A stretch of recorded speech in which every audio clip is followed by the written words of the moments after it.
Alright mga tol, pag-usapan naman po natin itong pangyayari, no? Kung saan ang isang bata po ay kalulus-lunos po yun nangyari matapos po ito ay masabugan ng paputok.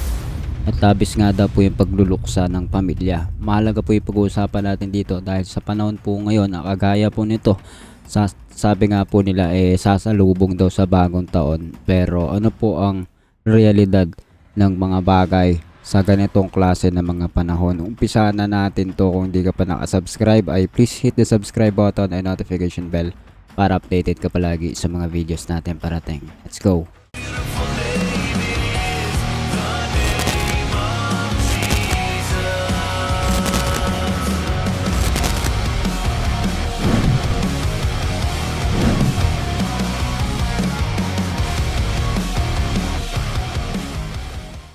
So ayun nga mga tol, no, isa pong nakalulungkot na pangyayari po itong nangyari sa isang bata kung saan ay ito daw po ay di umano'y nasawi matapos masabugan ng paputok, no? Alam naman po natin sa mga ganitong okasyon, sa ganitong mga tradisyon ng mga tao, marami po ang mga tao nagdiriwang at isa po number one sa ginagamit nila ay ang paputok, no? Napakahalaga po.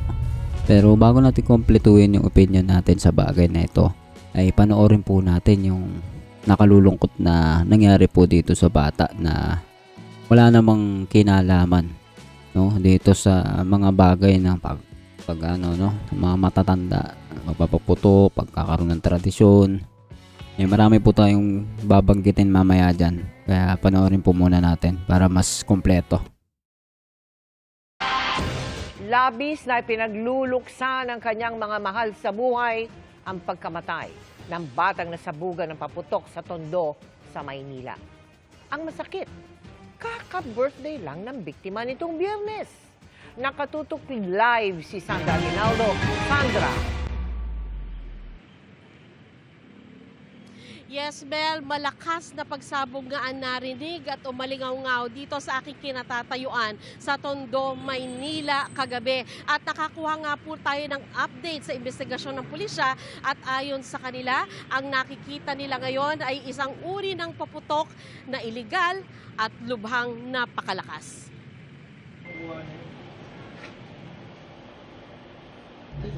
Ilang araw bago salubungin ang bagong taon, isang masakit na pamamaalam ang pinagdaraanan ng pamilya Sarmiento. Pinagluluksa nila ang pagkawala ng 12 anyos na si Cesar Razel na namatay kagabi matapos sumabog ang napulot niyang paputok. Sa isang iglap, wala na ang malambing na anak ni Maricel na nag-birthday lamang nitong December 26. Malambing po yan, lalo na pagka may hiningi siya at binigay namin. Talagang nagte-thank you siya sa amin eh. Yun nga lang po talaga, yung kakulitan. Kasi hindi naman po namin kasi nga po bata. Kwento ni Maricel, madalas maglaro ang bata sa kalsada pero wala sa hinagap nila ang malagim na sasapitin nito. Sa ngayon, nais daw munang magkubli ni Chericel sa masasayang alaalang iniwan ng nakababatang kapatid. Yung ngiti po kasi niya talagang ngiti habot tenga. Pagka nakukuha niya yung gusto niya. Sa CCTV video na ito, makikita ang lakas ng pagsabog mula mismo sa kinaroroonan ng dalawang bata bandang 8:30 kagabi. Dinig din ito sa malayo ayon sa ilan sa komunidad. Ang tricycle driver na si Dennis nakahinto lang noon sa stoplight sa kanto ng Lorenzo Street, corner Abad Santos. Nagtamo siya ng sugat sa paa. Ang alam ko lang, kala ko makina ko yung sumabog. Ngayon, nung may nakita ko umiyak na bata, tsaka ko lang nalaman na yung pala yung pumutok, hindi pala yung makina ko. Isipin nyo, ang layo ko, bakit inabot yung paa ko?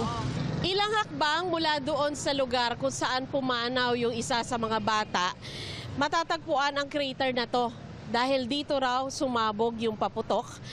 At dito sa gilid naman, nayupi yung mga yero sa lakas ng pagsabog. Yung impact niyan naramdaman hanggang doon sa pagtawid sa kalsada dahil yung bintana po doon nagkabasag-basag. Nakita rin sa CCTV pero di na namin ipapakita ang pagtila po ng sinasabing mga naputol na bahagi ng katawan ng bata. Ayon sa kanyang pamilya, naputol ang kanyang kaliwang braso at kaliwang binti at naapektuhan ang kaliwang bahagi ng muka. Binabanggit natin ito para maidiin sa publiko ang panganib ng pagpapaputok. Dead on the spot si Russell na batay sa paunang investigasyon ng pulis ay may hawak sa mismong paputok. Nasa ospital naman ngayon ang kaibigan niya na 12 anyos din na kinailangan pang sumailalim sa operasyon. Doon sa report ng EOD natin, sila isa sa mga rumisponde doon. Nakita nga nila yung kahalintulad itong paputok na ito. Yung description nga nito, ito ay cylinder type ng container kung saan kahalintulad daw ito nung Goodbye Philippines o Goodbye Bin Laden na paputok. Base na rin sa kanila, ito ay napulot ng mga bata habang naglalakad doon sa Lorenzo Street. At pagdating dito sa corner ng Jose Abad Santos, sinindihan yung isa sa mga napulot ng victim 2, yung Piccolo. Pagsindi niya, nag-ignite din to at nadamay itong hawak-hawak naman ng victim 1 natin na namatay. Nagbabacktrack na ang pulisya para daw malaman kung saan ito napulot ng mga bata at kung sino ang dapat managot. Kung magkakaroon tayo ng kuha ng mga CCTV na magsasabi na ito talagang mga paputok na ito ay talagang iniwanan doon at naging dahilan kung bakit na-disgrasya itong mga ito, may pananagutan siya sa batas. Base sa Executive Order No. 36 noong 2023 sa Maynila, hindi pwedeng magpaputok sa lungsod kung saan-saan lang. Pinapayagan ang paputok at pyrotechnic devices sa mga community fireworks display na may pahintulot ng lokal na pamahalaan.